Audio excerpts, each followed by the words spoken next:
All right, we have Chad Goldwasser here. He has been a staple in the Austin real estate community for a long, long, long time. So we're gonna get deep with Chad, talk about his history. At one time, Chad was the number one Keller Williams team in the world, and find out what he's been up to. But I also, if you're new to this channel, please like and subscribe, share this with your friends, and special thanks to Capital Title and Blended Sense Media for being our sponsor. All right. All right. Let's talk about before real estate, because Yeah. I know you got a long history in the business. Before the business, you were bartending Yes. on 6th Street. No. I got into the restaurant business when I was about 14 at Subway.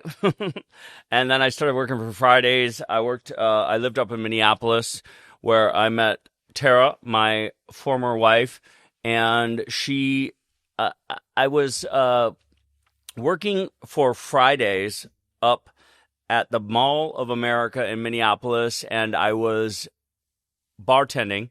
And that is where I learned service. Like, I learned if the energy was right, if I was treating people extremely well, drinks were full, ashtrays were clean at the time, the food was right, that they would come back and that they would bring their friends. Yeah. And I would get tipped well. And then Tara moved down here to Austin, and when I was 21, I moved down here. What did she move down here for school? She moved down here because she never wanted to be in the cold again, and one of her friends was moving. So she moved down to Austin, and we broke up, and it almost broke my life in 18 pieces. But then 6 months later, she called me and asked me to move down here, and that was 1996. We bought our first home. I was bartending at Trudy's a mile down the road, and I thought I was going to be successful in the restaurant business. Quickly, I decided that I didn't want to be at a restaurant until 2 a.m. every Friday night. And we had just bought our first home. It was 96. At the end of 96, I decided I was going to get my real estate license and start investing in real estate. But as I wasn't getting it to sell real estate. Yeah, but isn't it funny? Like, I mean, I waited tables for 5 years too. Yeah. And it's like trial by fire. It kind of does give you a little bit of, first of all, there's service to the clients. Yeah. There's a lot of pressure in real estate and in serving tables and waiting on people, right? Don't you think that kind of, I feel like a lot of people that are real estate agents that's a good way to know what you're getting into. And so if you're good with people and you're a good waiter or a bartender, real estate may be for you because there's a lot of pressure. Yeah, it is. But I sat in those classes in 1997 with Wayne Morgan up at 183 and 35. I was 23 years old. And about the third day, I started looking around and I thought to myself, my God, if these people can sell real estate, I'm going to kill it. Because how old were you? I was 23. 23, okay. Yeah. Okay. And then you went to, what was your first stop? Keller Williams? No. So I went to a company called Prudential Owens Realty. And after 6 months, I had my first listing. It was a mobile home in Smithville. So super successful. But along the way, if you're listing and you're an agent, I was studying and learning the market. I was going to actually look at properties and studying what properties were selling for, what they were listed at, and I was looking at the homes in the neighborhoods. And while I was doing that, a gentleman on a property tour jumped in the back of my car. He was on his phone the whole time, and I was like, God, I want to be that busy, And he came up to my window after that property tour, and he said, hey, I'm looking for a buyer agent. I had no idea what he was talking about. I said, good luck, or who he was. And a month later, I was listening to a Mike Ferry cassette tape. I think I told you this story the other day. And he was talking about buyer's agents. I was like, that's what that guy was talking about. He was trying to hire me. And then I got to my office, and I looked down at the office literally 30 minutes later, and there's a magazine, and he's on the cover. And I read this article about James Willoughby, and he was the number one agent in Austin. He worked for RE/MAX. And I was like, I got to call that guy. And I didn't. It was a Saturday. This all happened in one day. And I was a mile down the road at Trudy's, bartending that night. And he walked in the door. Oh, wow. He walks up to me. He's like, hey, man. I was like, oh, my God. And he was with his wife. And I said, I was going to call you today. And he said, well, let's meet. We met 4 days later, right down here at Susie's, which is no longer there. And we had lunch, and I made the decision to go work as his buyer's agent. And 4 days later, he gave me a book called 30 Days to Success as a Buyer's Agent. And he said, every agent I've ever hired, I've given this book to, none of them's completed it, and none of them works for me anymore. Wow.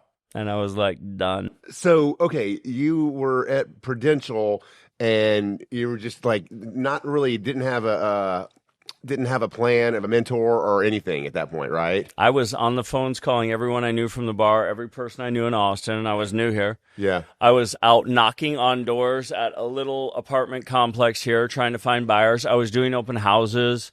I was calling for sale by owners. I was calling expired listings. I was doing whatever I could. Was it getting frustrating? Hell yeah. Yeah. Yeah. So you go work for James, and you finish the book. Yeah. That book had between 10 to 30 exercises I had to do every single day for 30 days. Everything from prospecting to studying the contracts to learning scripts. And I started getting up at 6 a.m. in the morning, and the first thing I had to do every single day was 25 affirmations. I had to read out loud 4 times. Then I had to write in a notebook 25 times every single day for 30 days. I will enjoy success through selling 4 homes per month. Then I had to visualize myself receiving checks, being successful for 10 minutes. That was part of the book? That was the book. Oh, wow. Okay. That was part of the book. And I didn't know why I was doing it, but I was a 23-year-old college dropout, and 30 days later, I finished that book. I completed, I got my first deal under contract. I closed it July 30th of 1997, and I quit my job at Trudy's right down the road. So let me ask you, were you getting leads from him? Yes. You were acting as his buyer's agent at the time. Yes. Gotcha. And he was still bringing in a lot, right? Oh, God. Back then, we didn't have internet. Everybody called on the listings. Yeah. So I got every single phone call on all of his listings. Wow. He was a heavy listing agent, and he saw my passion, and I dove into everything. Yeah. Like, when I got to number 1 in the world for KW, and 9 years later, people would ask, like, what the hell? What is it? Yeah. I changed my mind. What I didn't realize was those affirmations, like, I was shifting the conversation I was having with myself about who I was and who I could become. And 28 years later, every single day, I'm driving these ideas, utilizing affirmations, utilizing visualization, utilizing those things, still to this day. So and that is what changed my life. Yeah. That is what really changed my energy. Yeah. And in this business, it is so, Yeah. it's fucking tough. Yeah. We get the shit beat out of us. So it had that in the book. Was he coaching you in any way too, or?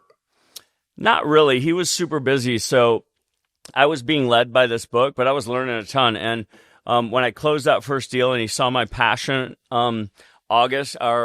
July of 97, I closed that deal. I quit my job at Trudy's. He saw my passion.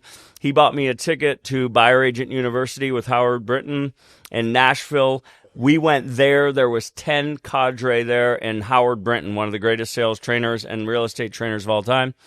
And for 2.5 days, I learned scripts and dialogues. We did affirmations. They taught me how to walk a buyer through, like everything. Isn't Howard Brinton didn't he do Star Power or something Yes. like that? Yeah, okay. Star Power University. That's what Yeah. it's called. This is what I'm recreating right now, because agents, they just don't know what they don't know. And for 28 years, I've dedicated my life to this business. Yeah. And it scares me that the consumer out there thinks you or I are the same as the typical traditional average real estate agent. Right. And that can cost people hundreds of thousands of dollars. Yeah. And that sucks. Yeah. Yeah. It's a problem. And I think, the barrier to entry is some, that's part of the problem. The barrier to entry is too easy, Yeah. Okay. So how long were you with the James Willoughby team? So I was on fire. I walked out of Nashville, for less than a year into my career, and I was on fire. I was if I wasn't with a buyer on a Saturday or Sunday, this is what agents don't get because I pour my life into agents. If I wasn't with, they don't know that the work has to be consistent and over.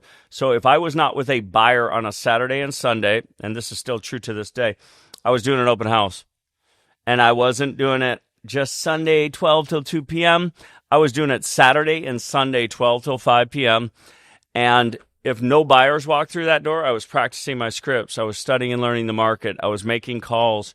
And the next year with him as a 24-year-old kid as his buyer's agent, I sold 67 properties. Wow. It changed my fucking life. Yeah.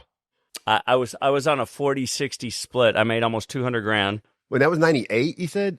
98. Wow. Okay.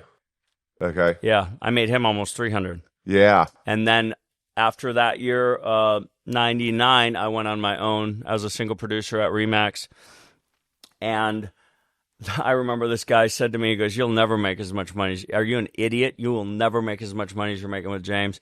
And I was like, I put the pedal down. I started to systematize everything. I brought in my first assistant. And that year I was the number one agent, single agent at that Remax office, Mark Minshew's office. Yeah. And I walked up to that guy. I was like, I did all right. Yeah. James changed my life. Yeah. And I still call him once a quarter just to thank him. Yeah, that's Truly.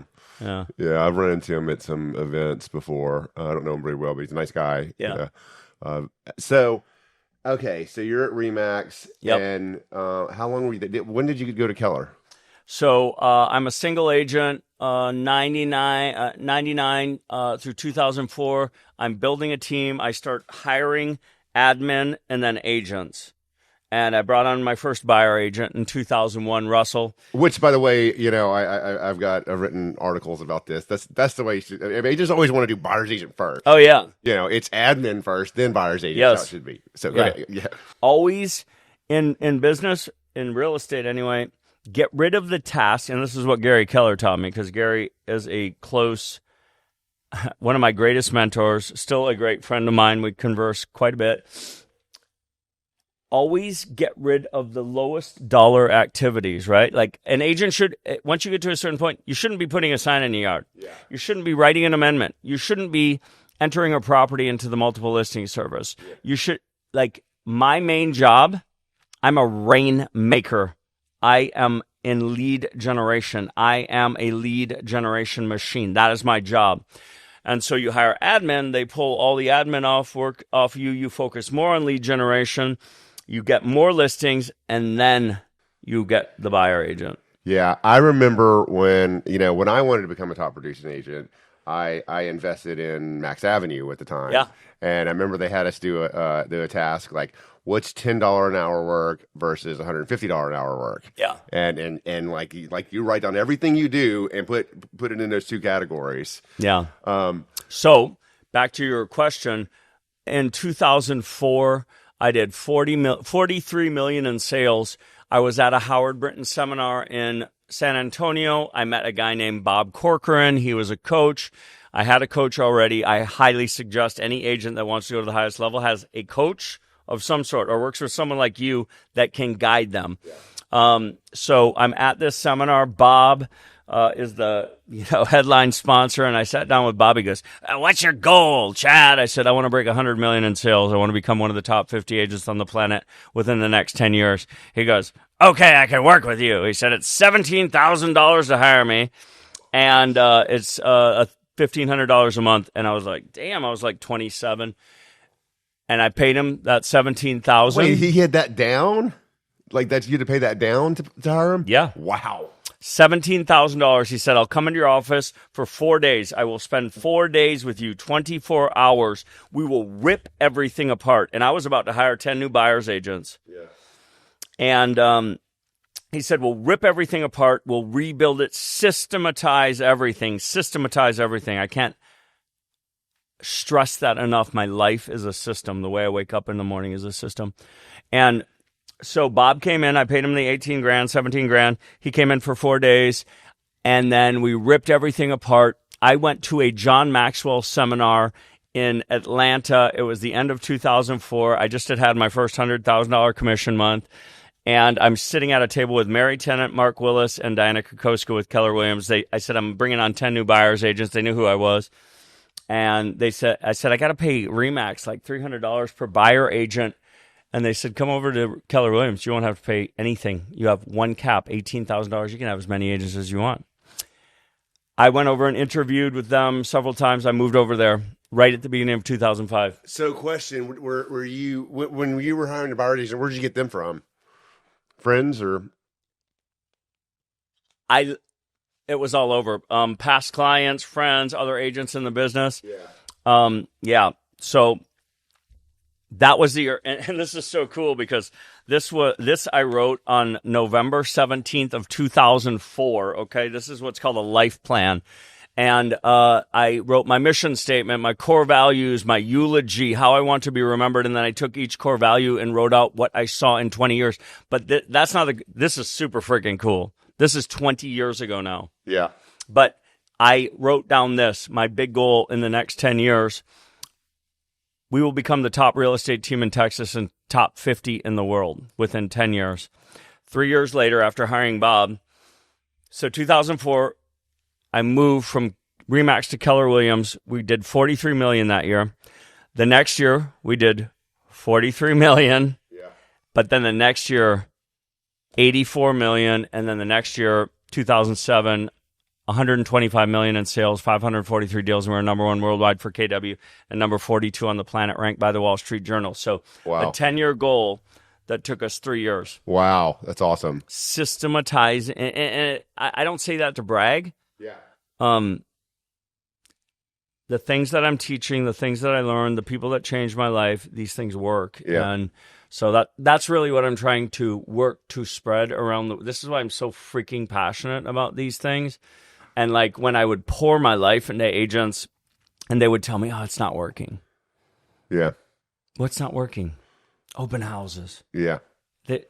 When did you do one? 2 weeks ago. When did you do one before that? I didn't. Well, and you have to have, like you say, systemize. You have to have a system how you're going to work the open house. Like you have to have you can't just go to the house and then pull in and just sit there and like let people walk in, you know? I'm still totally in production as I'm building my speaking and teaching and coaching company. So I'm leaving here. I got to go show a property, and then I'm going down to preview 8 homes in an area where I'm doing an open house on a brand new listing of mine on Sunday. It is a system. Yeah. So I'm going to go study and learn all the competition. It'll take me an hour to look at 8 properties really quickly. Yeah. But now I know the market in that neighborhood. Yeah. It's also the other thing I tell agents, like study, learn, and understand the market. Yeah. There's a system for it. Every day I look at the numbers. So today, in the Austin MLS, there's 17,277 homes on the market. There's 4,953 pending sales, and in the past 3 months, there's been 8,514 sales. I look at that every day. Yeah. To remind myself first to study, learn, and understand the market. Yep. So that I can price properly, and so that when someone says to a typical traditional average real estate agent, what's going on in the market? Oh, man, it's rough. It's hot. Yeah. I say, oh, it's interesting, Ryan. There's 17,245 homes on the market. Currently, as of this morning at 9 a.m., there's 4,953 pending sales, homes that are under contract. There's about 2,500 sales happening per month. Yeah. So just for a frame of reference, last year at this time, 13,000 homes on the market. Year before that, 7,500. In the heat of the market, 1,500 homes. So it's interesting. Are you thinking about selling your home? Yeah. It's a differentiator, right? The typical traditional average real estate agent, if they do not step up their game, will never survive. That's right. And it doesn't take that long to do that. No. You know? No. Especially if you're doing everything. Well, this was the other thing I tell my agents, okay? We have everything coming into Follow Up Boss, the CRM, right? And every lead source, no matter where it comes from, we put them on a search. We have them on a home value. We have a newsletter that comes out. Yeah. And so we have this tab called Recent Activity where agents can go in there and it's leads that were created over I think 14 days ago, and have done something in the last 36 hours. Well, if I go in there right now and look at everyone, it'll probably say, sometimes it'll say 400, sometimes it'll say 1,000 because we've got 150 agents, right? Yeah. But if you're an agent and you go into that recent activity, you might have 3, 5, and if you have 10, I'm gonna go crazy, because most of the time, if you're doing every day, you probably have 1 or 3 people in there. Yeah. And it's so easy. That doesn't mean you need to call these people, because they may get on there every day. But at least you're putting your eyes on them, seeing what they're doing, and if they did something that requires some action, you're there to serve them. Yeah. So anyway, I regress. Let's get back to so Keller Williams team. You went to So 2007, 2008. So I'm there from 2005 till 2009. 2007, 2008 were number 1 worldwide. I remember getting the plaque from Gary and Orlando when we were number 1. And Gary goes, "Great job, man." He goes, "Work harder." And I was like, damn. Yeah. Give me a second. So I had my own brokerage. I was a partner for a while with a guy out of California. And in 2007, we had a brokerage and a what do you call it? Property management company. Yeah. And for 9 months, we closed that down, sold the accounts for it. But I interviewed at your office. You did? Yeah. Oh my God! Who did you interview with? Me? No, Greg Cooper. Oh God! Yeah. So I said, you guys. I love you, Greg. I saw him last week, as a matter of fact. But he probably didn't remember that. But I had to fill out the DISC assessment. Yeah. And then system. System for hiring. So you were there, and I remember I went to your office. It was off at 360, maybe? Yeah. And then you went to... So 2008, we were number 1 worldwide for KW again. I developed a passion for speaking and teaching. I had a vision to become the next Tony Robbins, John Maxwell, Zig Ziglar, speaker, trainer, motivator, and the next Gary Keller. So my vision was, I'm going to go speak and teach in Orlando, Minneapolis, California, wherever, and get title companies and lenders to bring in agents. I come in and speak, knock the shit out of it, motivate, inspire, but also give them tangible ideas that they can utilize. And then they'd be like, how do I join your company? And then we would plant a Goldwasser Real Estate. And that was 2008. The market crashed. It didn't matter, because it doesn't matter what the market is doing. It matters what we're doing. And I always put the pedal to the floor. And so 2008 market crashes. 2009 we grow to over 120 agents. 2009 I find out my controller has been stealing money from me for 3 years, as I've been telling Greg and Tara, my partners. She stole $500,000 from me in a 3-year period. Didn't pay my payroll taxes, so I owed the government a $300,000 bill. And then that was October of 2009. January of 2010, my top agent leaves and recruits away half my agents to our buddy Jonathan's company. And then in the midst of that, my wife told me she wanted a divorce. So that was in a 6-month period. Yeah. And that stopped me for a second, Yeah, well, I went through it. I just got out the other side, last 6 months, so. Yeah, but Tara and I stayed working together. And in 2013, then I decided I want to go on my own and launch a new company. And then recently I left. I shut down my brokerage and went to EXP because I spent so much money, time, and energy, and I didn't get the return. And now I have a global, vision of speaking and teaching around the globe. Yeah. And sharing ideas that impacted and changed my life with other people to help impact and change their lives. And I have that opportunity with EXP and like all the different models now where there's revenue sharing. I don't have to manage. Right. But I can use my skill at attracting. It's almost the same vision that I had in 2009, but I'm just bringing them into a different brokerage that's way more capable of helping them than I am, on my own. So. Yeah, I know. I feel like, where when it comes to when you have a team, it's like you have to stay, in my opinion, you stay under 10 or over 100. Yeah. There's no in between. There's no man's land. Because once you get over 10, then you, the mind, and if you're in production, the mind can't serve 2 masters. You can't get out of production because 10 agents is not enough to replace the top producing agents' income. No. And I remember when we got to 70 agents, when I got out of production when I got to like 40 agents. Yeah. And my first couple of years after that, I were much lower. I mean, my biggest year was 26 million sales of my own. That's the biggest I did. And then, going to being, so those few years, it was a good lifestyle not being out of production, and being master of one mind, which is mentoring and coaching. But the money didn't come until like about 100. So I think that's one thing that agents and team leaders really need to understand is it's if you're going to have agents underneath you. You either keep it tight, or you go big. Yeah. I don't think people get that. No, and I also don't think people get the cost that you have this beautiful office, you have E&O, it's insane, man, dude. My credit card. I'll tell you this, I feel lighter and more free than I've ever felt in my life. I'm 52 years old now. I'm still kicking ass in real estate. I don't have child support anymore. I don't have an office that I have to pay for and worry about. I am so light right now, and that's why I feel I'm really about to enter a new period of my life that may be one of the most productive and eclipse anything I've ever done in the past, So it's exciting. Can I tell you, and for the listeners out there, my overhead here is about $130,000 a month. Yeah. I know. Yeah.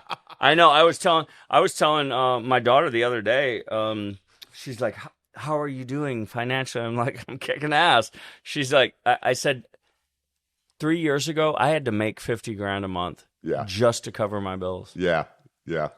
That's just so stressful. Now it's like 20, which is still insane, but I have never watched the news so much because I'm like looking at tariffs and interest rates, the treasury, like because I believe that we're very close to a point where if interest rates get under control, if inflation gets under control, I think people are tired of waiting, right? Yeah. People are tired of waiting to sell, and people are tired of waiting to buy. And the biggest complaint we get isn't really interest rates. Actually, it's not interest rates. It's right now. It's uncertainty in the market. I know.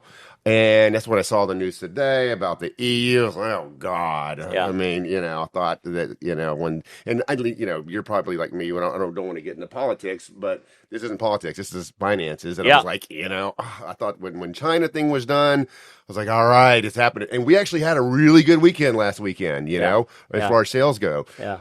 So we'll see what happens. What do you think about the Austin market? Because you probably heard we're the worst market in terms of losing value in the country. I think that I see this as a plus because we're still Austin, we're still people moving here. What's your assessment? Well, like I said, more inventory than we've ever had in my lifetime in real estate. One of the biggest challenges and why that inventory is there is not only the slowdown with buyers, but agents' inability to effectively communicate to sellers where their home should be priced. Yeah. I had a gentleman recently come to me, paid $1.2 million for his house in 2021. He put $100,000 into it. I walked in the door and I said, it's $1 million, man. We got that. He didn't listen to me, overpriced it just barely, but I took it anyway because I thought, it's a special home. And we listed at $1,075,000 for 30 days. We had 0 offers. I brought it down to $965,000 3 weeks ago. Got it under contract immediately. And so if your home is priced correctly, if it is properly prepared, and you have an agent that understands and can help you market the hell out of it, homes are still selling. So buyers, it's an incredible time. Because there's massive amounts of inventory. But I had that one for $1 million that I just got under contract at $965,000. But also I just put another one on the market and we had 3 offers on it in 4 days for $18,000. I got it under contract, $18,000 over the asking price. So again, like Gary told me, I don't care what the market's doing. I care what you're doing. And in terms of that, when you think about selling a home, I don't care how many homes are on the market if you price it correctly. And present it correctly. Which to me right now, I tell all my sellers, Mr. and Mrs. Seller, if I tell you to price your home at $5 million, you should probably price it at 4.5, and then get it in the absolute best condition you could ever get it in. Yeah. And then hire, have an agent that truly can drive traffic and that understands how to do that. Yeah. So I am working twice as hard, making half the money, and excited about what's going on, because great agents in a challenging market, which it is a challenging market, but I think Austin is always going to have steady appreciation and good sales. So, well, we just went up too high, and we'd never seen that. Yeah. I've been selling real estate 28 years. I never saw, but 3 to 5% on average per year over the course of my career is what I've seen. So yeah, I use this app called Reventure. Have you heard of it? It's really good. Anyway, they have one of the charts on there is 5-year appreciation. Okay. And it says from in 2022, right, or 2023, I forget which one it was, whatever, 2022, I think it was. Yeah. The 5-year appreciation was like 80-something%. I forget, is it 80 or 89% in 5 years? And if you look at it right now, it's still up 40. Oh, I know.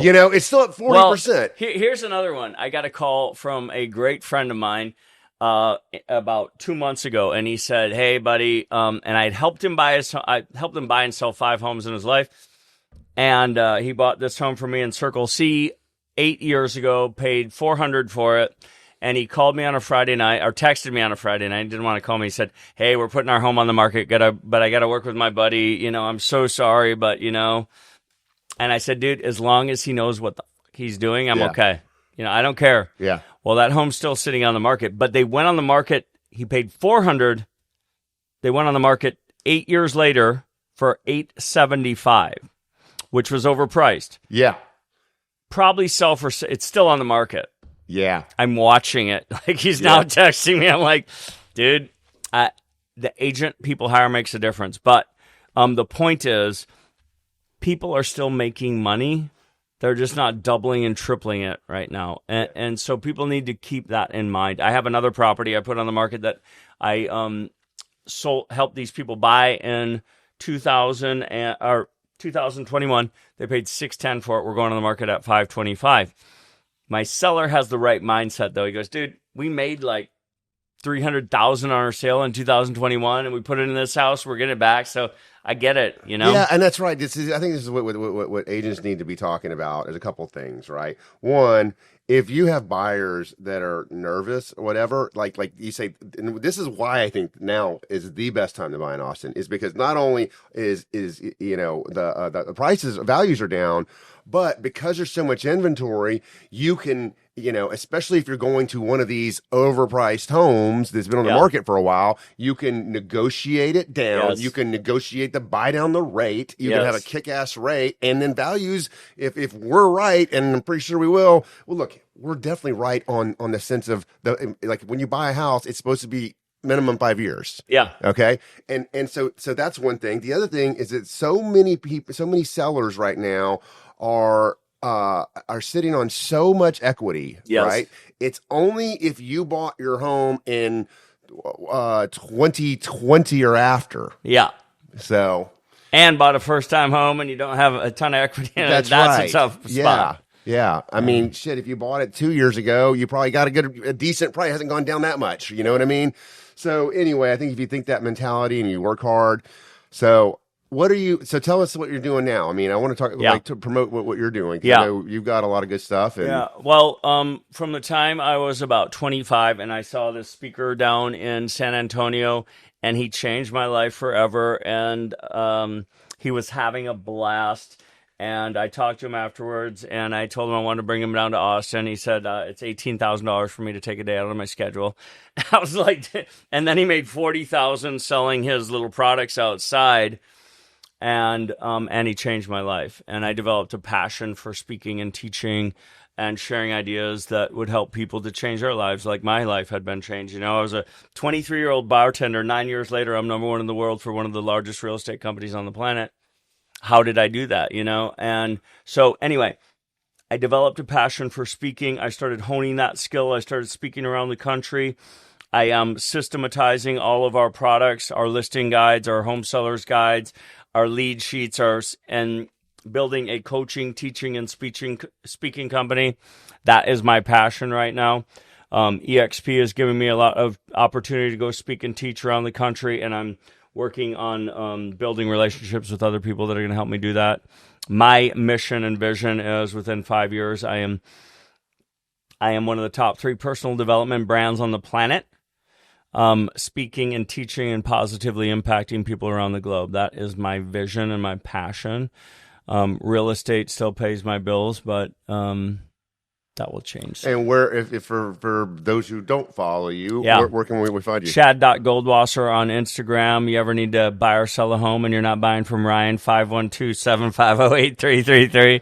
Also, Facebook, all over the place. Just punch in Chad Goldwasser and you'll get a bunch of crazy shit. Well, yeah, we'll put your links in the comment section. Also, if you made it this far, check out our next podcast. It'll be a box up here. And I believe we have Jeremy Knight, who's I love Jeremy, another badass. I know, it's exciting. That's awesome. Well, thanks a lot, Good. Chad. Thank you, brother.